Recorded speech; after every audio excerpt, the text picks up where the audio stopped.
Hey, Anthony Curtis here. Welcome back. It's time to create our first campaign, and our first campaign type is going to be desktop website campaign. So what we do is we go up to the upper left corner of the screen, we click on New Campaign, we hover over Desktop, and then we get this menu here that opens up and gives us the different types of desktop campaigns we can run.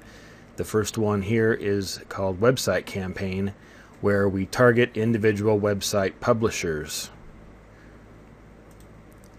So once we click there, we see this screen. I'll just go through each of the items and explain them to you. If you have any questions, feel free to type them into the discussion box and I will answer them as quickly as possible for you. I usually put the initial status to on.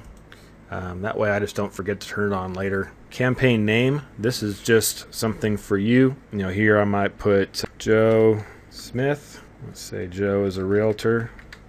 Destination URL. This is the landing page URL where you are going to send folks who click on the ads, and this determines where they go after they click. Now, I like to use a tracking URL, and my favorite tracking URL system is the Google URL shortener. My reason for choosing this is that everyone knows of Google. Once they see the tracking page, they understand that it's completely outside my control. It's not something that I can play with. Okay, so we're going to paste our landing page URL in here, like so. Click Shorten URL. That is going to be the URL that we will give to Site Scout, so they will send the ad traffic there. Now you'll notice down here that joesmith.com is the long URL, just created 0 minutes ago. Here's a short URL you saw up here in the corner. Now details, this takes you to the page where you're going to send your clients once the campaign is finished. Of course, right now it's 0 clicks. It'll show them number of clicks, referrers. This is an important part because it's going to show that the clicks were referred by the websites that you advertised on. This is data that you can't really fake. That's why I'm using Google's URL shortener. It gives some extra confidence to my clients that the ads really did run, and the clicks that came from the ads really came from sites that match up to the list of websites that I advertised on for them. They'll also see what browsers the ad clickers were using. It'll tell you what countries they were in when they clicked, and also what platforms they were using. So what you'll do is just share the URL of this page with your clients when you present them with their campaign results report. So back over to Site Scout, and we will paste in our destination URL we got from Google URL shortener. There we go. Flight dates, you can either say all days, which means it'll just run continuously from now till we tell it to stop, or we could set a date range with a start date either today or any date in the future, and an end date. I'm usually monitoring my campaigns on a regular basis, and I usually just set it to all days. Day parting. This allows you to run your ads only during certain hours of each day. You don't really want to do this in the very beginning of a campaign. You want to find out which websites are performing best, which of your creative or your ad banner designs are performing best, and then once you get that figured out, then you can start playing with day parting and determining which days of the week and which hours of the day will perform best for you. So this is really sort of advanced optimization. So for now, we'll just say all day. Frequency cap, you can limit how many times each person sees an ad. So it gives you the option to limit it by how many times per time period. So the default here is show my ad 3 times every 12 hours, and you can change either one of those numbers. The default here is really a pretty good place to start. Frequency is important in advertising. So if you want to make an impression on a consumer's mind, they need to see the ad at least 3 times. I think the number is really more like 7 to get them to take an action. Again, you could just leave this at the default of 3 times every 12 hours and you should be just fine. You have the option of creating your campaign in the main list of campaigns, or you can create a folder or a group to put them into if you want to organize them. So for instance, with mine, I have my campaigns divided up by affiliate programs that I run ads for and earn commissions. I have my own products and services that I promote with these ads. Realtors is where I spend most of my time client-wise. I have a few pro bono clients that I work for free, and then a couple other ones that don't fit into any of those categories. So it's up to you how you want to organize yours. Your first option is geography, and by default it puts in United States as your first location. That may or may not be where you want. In fact, it probably isn't. If you're going to be working with local clients, you're going to be deleting United States. Let's start with browse. So right now United States is checked. I'm going to hit the plus sign next to it. I'm going to uncheck it, and notice that unchecks all of the states.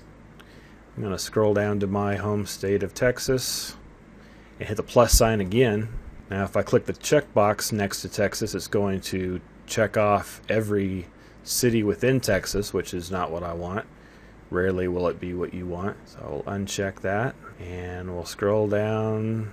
See all the cities within Texas are listed here. I live in the Dallas area, so I'm going to click Dallas and OK. You also have the option of DMA codes.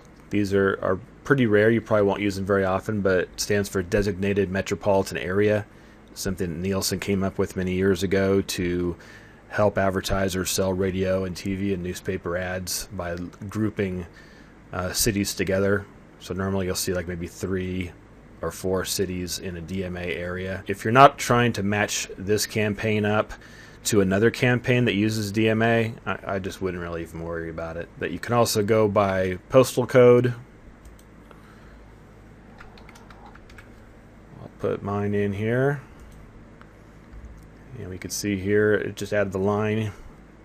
Targeted country, United States, zip postal code 75075. So that would be in addition to the city of Dallas. 75075 is actually in Plano, which is a city just to the north of Dallas, if you're not familiar. You can also do telephone area codes. 214 is a popular area code here. So we could put that in. The ads will be targeted to all 3 areas. So these are or statements between this. So if they live in the city of Dallas, or the zip code of 75075, or within the telephone area code of 214, they will see these ads.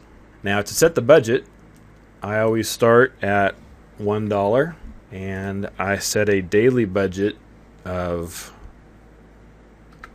$10.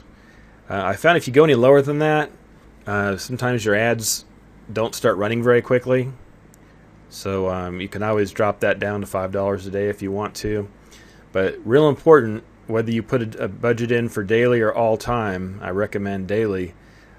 Check this box that says spend evenly throughout the day. The reason I say that is that if you don't check that box, there's a very powerful advertising engine behind all this, and the second that your ad gets approved to run, you could run through your entire budget in a matter of seconds if you don't tell it to throttle back and use this even spend throughout the day feature. So I definitely recommend that. We have some other targeting options down here where you can target by the type of device that someone's using.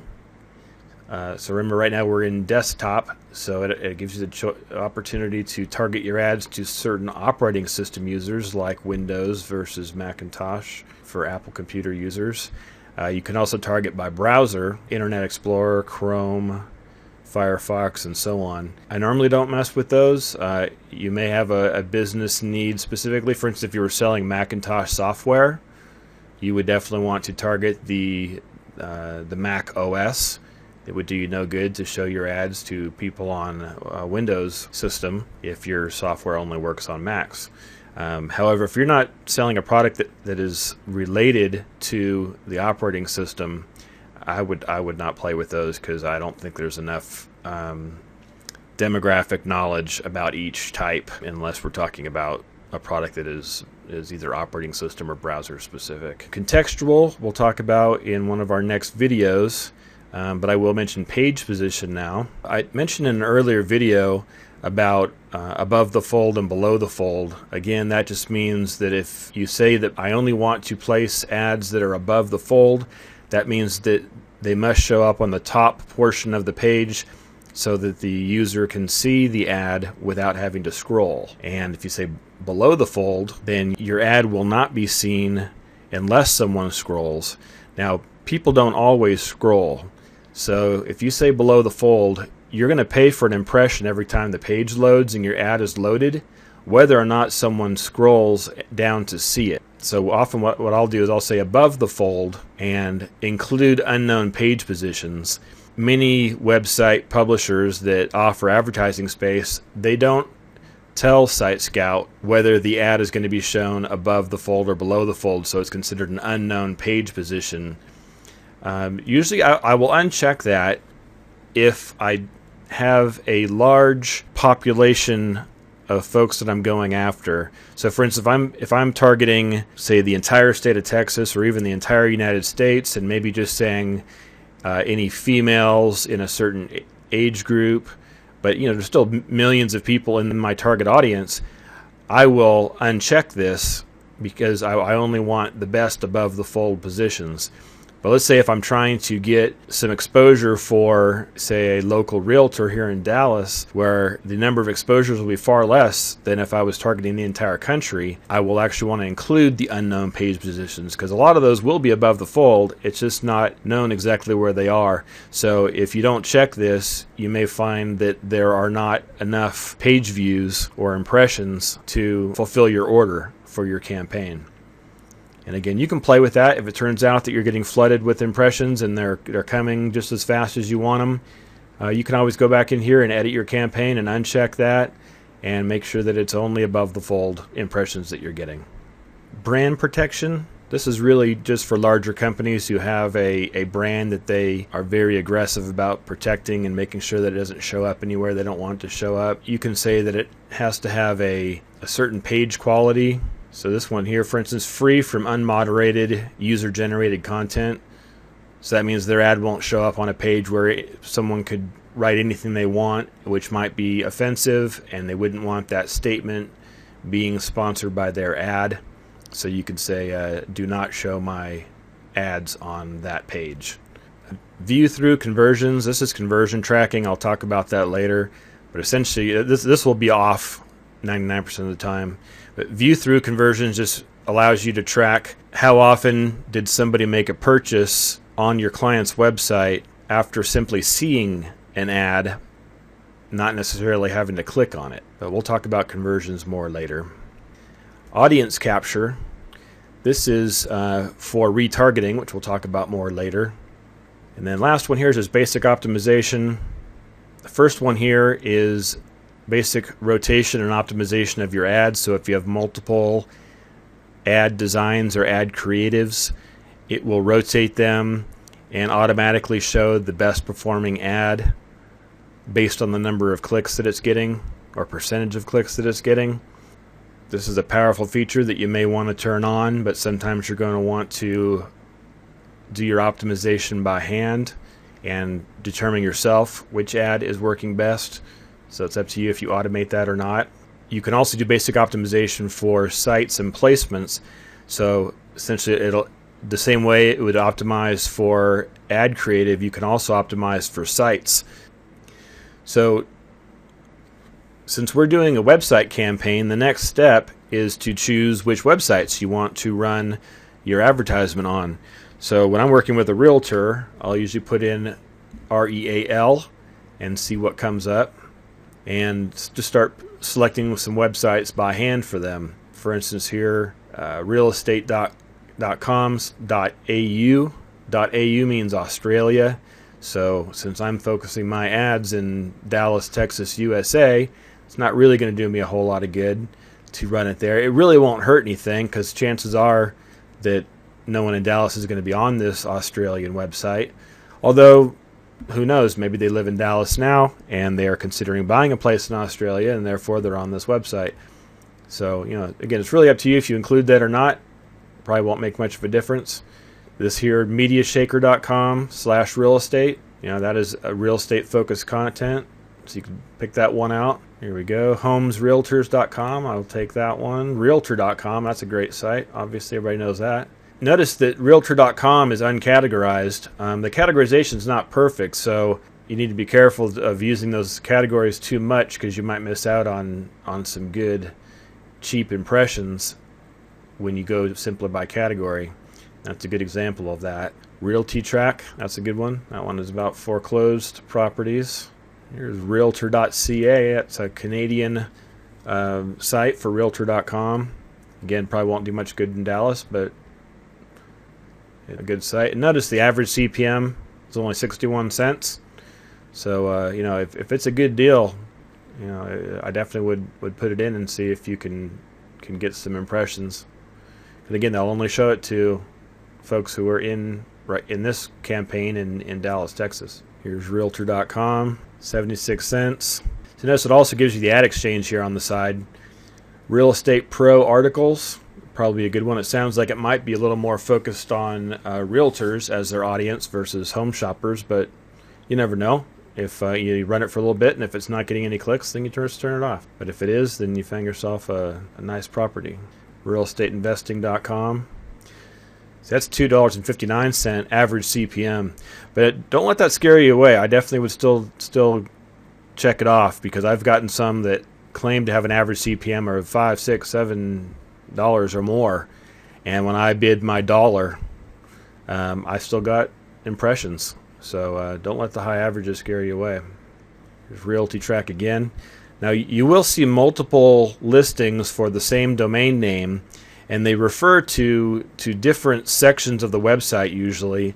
And again, since RTB is fairly new, it's not as well labeled as it could be.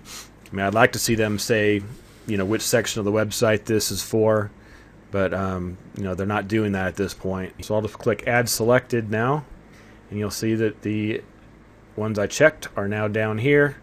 And I will click Next Step. Add Creative. This is just where you upload your banner. Okay, so I grabbed a 300 by 250 banner ad that I already had for one of my past clients. Now we just click Next Step. And now this gives us our final step. Here is the summary. Just kind of shows you everything that we've selected so far.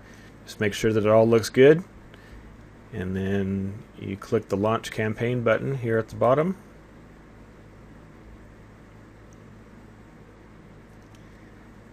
And it says the campaign has been successfully created. So I will click OK. And this is Joe Smith Realtor on. I'm going to turn this off because it's not a real campaign. And that's it. We just finished our first campaign together. See you in the next video.